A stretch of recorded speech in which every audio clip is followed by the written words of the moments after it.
In the previous video, we have adding the chasing ability to our police officer. Now in this video, we will add the animations for the police officer and also the rifle for this police officer. And then after that, we will be adding some shooting to our police officer. So for adding the animations, as I told you in the extreme special force in the previous video, right here we have added the animations in this folder, as you can see. So what we're going to do now with this is right here in the controllers folder, let's create a new animator controller by the name of police officer. Press enter, click on police officer, and then inside the animator of this police officer, drag and drop this controller.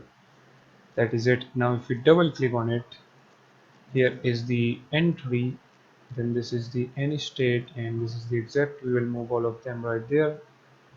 Then let's create a parameters for this animator controller. So first of all, we will create a bool by the name of walk. Then after this, we will create another bool by the name of run.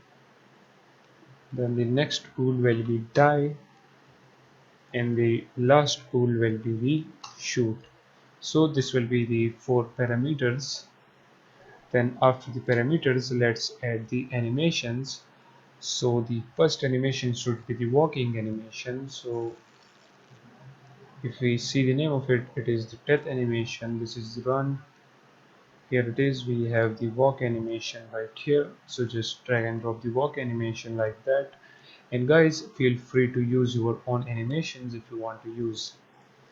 So after the walk, we need the run animation. So here it is. We will drag and drop the run animation.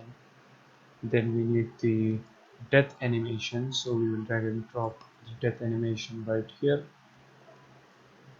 And after the death, we need the shoot animation, and that will be it. Now if we click on the walk animation, and in here let's drag and drop the police officer. As you can see, this will be the animation for the police officer.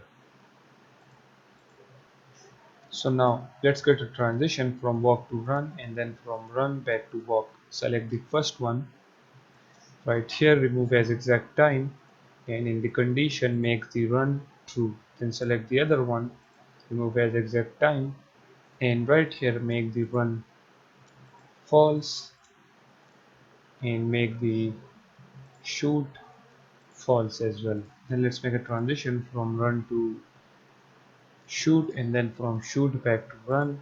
Select the first one, remove as exact time, and right here make the shoot true. Select the other one, and right here make the shoot false.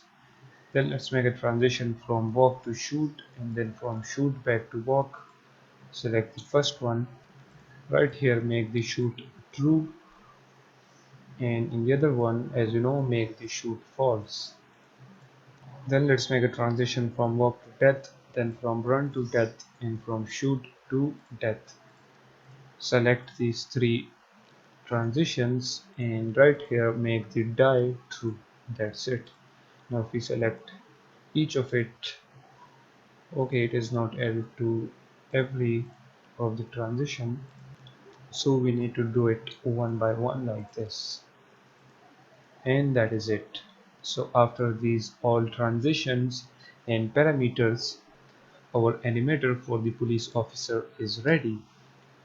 Now if we try to play the game,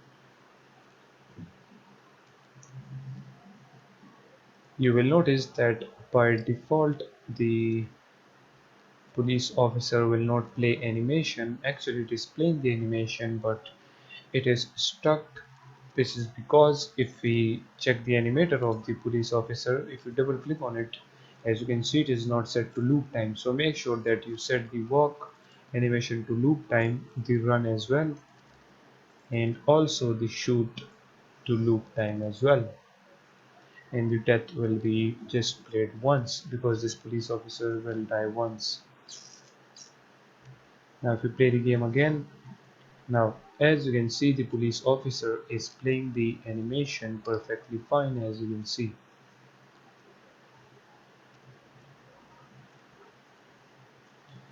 So with this done, now in the next video we will add the rifle to our police officer.